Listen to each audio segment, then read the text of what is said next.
भागवत पुराण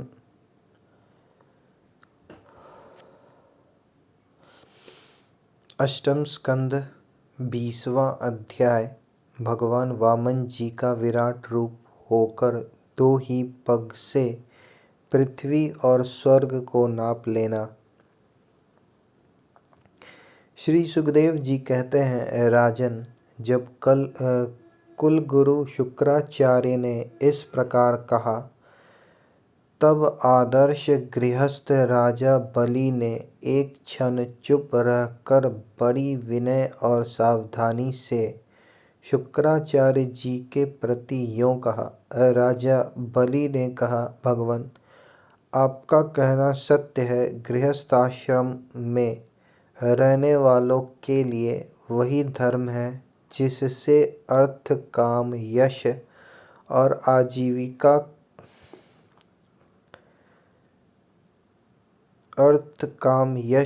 आजीविका में कभी किसी प्रकार बाधा न पड़े। परंतु गुरुदेव, मैं प्रहलाद जी का पौत्र हूँ और एक बार देने की प्रतिज्ञा कर चुका हूँ, अतः अब मैं धन के लोभ से ठग की भांति इस ब्राह्मण से कैसे कहूँ कि मैं तुम्हें नहीं दूंगा। इस पृथ्वी ने कहा है कि असत्य से बढ़कर कोई अधर्म नहीं है। मैं सब कुछ सहने में समर्थ हूँ, परंतु झूठे मनुष्य का भार मुझसे नहीं सहा जाता। मैं नरक से, दरिद्रता से, दुख के समुद्र से, अपने राज्य के नाश से और मृत्यु से भी उतना नहीं डरता जितना ब्राह्मण से प्रतिज्ञा करके उसे धोखा देने से डरता हूँ। इस संसार में मर जाने के बाद धन आदि जो जो वस्तुएं साथ छोड़ देती हैं, यदि उनके द्वारा दान आदि से ब्राह्मणों को भी संतुष्ट न किया जा सका, तो उनके त्याग का लाभ ही क्या रहा। दधीची, शिबी आदि महापुरुषों ने अपने परम प्रिय दुस्तज्य प्राणों का दान करके भी प्राणियों की भलाई की है। फिर पृथ्वी आदि वस्तुओं को देने में सोच विचार करने की क्या आवश्यकता है। ब्राह्मण, पहले युग में बड़े बड़े दैत्य राजों ने इस पृथ्वी का उपभोग किया है। पृथ्वी में उनका सामना करने वाला कोई नहीं था। उनके लोक और परलोक को तो काल खा गया, परंतु उनका यश अभी पृथ्वी पर ज्यों का त्यों बना हुआ है। गुरुदेव, ऐसे लोग संसार में बहुत हैं जो युद्ध में पीठ न दिखाकर अपने प्राणों की बलि चढ़ा देते हैं, परंतु ऐसे लोग बहुत दुर्लभ हैं जो सत्पात्र के प्राप्त होने पर श्रद्धा के साथ धन का दान करें। गुरुदेव, यदि उदार और करुणाशील पुरुष अपात्र याचक की कामना पूर्ण करके दुर्गति भोगता है, तो वह दुर्गति भी उसके लिए शोभा की बात होती है। फिर आप जैसे ब्रह्मवेत्ता पुरुषों को दान करने से दुख प्राप्त हो तो उसके लिए क्या कहना है। इसलिए मैं इस ब्रह्मचारी की अभिलाषा अवश्य पूर्ण करूँगा।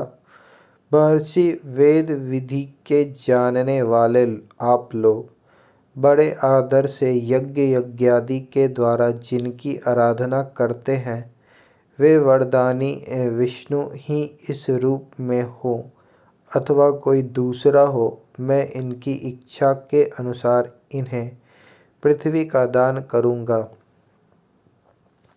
यदि मेरे अपराध न करने पर भी ये अधर्म से मुझे बांध लेंगे, तब भी मैं इनका अनिष्ट नहीं चाहूँगा, क्योंकि मेरे शत्रु होने पर भी इन्होंने भयभीत होकर ब्राह्मण का शरीर धारण किया है। यदि ये पवित्र कीर्ति भगवान विष्णु ही हैं तो अपना यश नहीं खोना चाहेंगे, अपनी मांगी हुई वस्तु लेकर ही रहेंगे। मुझे युद्ध में मार कर भी पृथ्वी छीन सकते हैं, और यदि कदाचित ये कोई दूसरे ही हैं तो मेरे बाणों की चोट से सदा के लिए रणभूमि में सो जाएंगे। श्री सुखदेव जी कहते हैं, जब शुक्राचार्य जी ने देखा कि मेरा यह शिष्य गुरु के प्रति अश्रद्धालु है तथा मेरी आज्ञा का उल्लंघन कर रहा है, तब दैव की प्रेरणा से उन्होंने राजा बलि को शाप दे दिया। यद्यपि वे सत्य प्रतिज्ञ और उदार होने के कारण शाप के पात्र नहीं थे। शुक्राचार्य जी ने कहा, मूर्ख, तू है तो अज्ञानी, परंतु अपने को बहुत बड़ा पंडित मानता है। तू मेरी उपेक्षा करके गर्व कर रहा है। तूने मेरी आज्ञा का उल्लंघन किया है, इसलिए शीघ्र ही तू अपनी लक्ष्मी खो बैठेगा। राजा बलि बड़े महात्मा थे। अपने गुरुदेव के शाप देने पर भी वे सत्य से नहीं डिगे। उन्होंने वामन भगवान की विधि पूर्वक पूजा की और हाथ में जल लेकर 3 पग भूमि का संकल्प कर दिया। उसी समय राजा बलि की पत्नी विंध्यावली, जो मोतियों के गहनों से सुसज्जित थी, वहां आई। उसने अपने हाथों वामन भगवान के चरण पखारने के लिए जल से भरा सोने का कलश लाकर दिया। बलि ने स्वयं बड़े आनंद से उन्हें सुंदर सुंदर युगल चरणों को धोया और उनके चरणों का वह विश्व पावन जल अपने सिर पर चढ़ाया। उस समय आकाश में स्थित देवता, गंधर्व, विद्याधर, सिद्धचारण सभी लोग राजा बलि के इस अलौकिक कार्य तथा सरलता की प्रशंसा करते हुए बड़े आनंद से उनके ऊपर दिव्य पुष्पों की वर्षा करने लगे। एक साथ ही हजारों दुंदुभियां बार बार बजने लगी। गंधर्व, किमपुरुष और किन्नर गान करने लगे, अहो धन्य है इन उदार शिरोमणि बलि ने ऐसा काम कर दिखाया जो दूसरों के लिए अत्यंत कठिन है। देखो तो सही, इन्होंने जानबूझकर अपने शत्रु को 3 लोकों का दान कर दिया।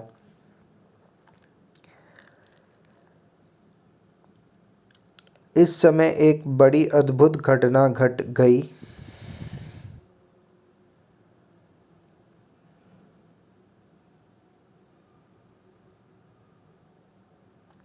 अनंत भगवान का वह त्रिगुणात्मक वामन रूप बढ़ने लगा। वह यहाँ तक बढ़ा कि पृथ्वी, आकाश, दिशाएं, स्वर्ग, पाताल,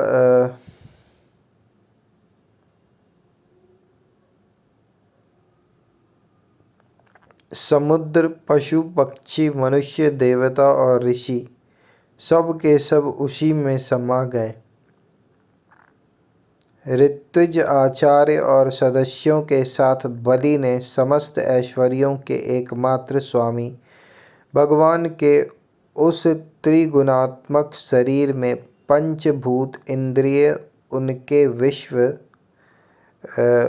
विषय, अंतःकरण और जीवों के साथ वह संपूर्ण त्रिगुणमय जगत देखा।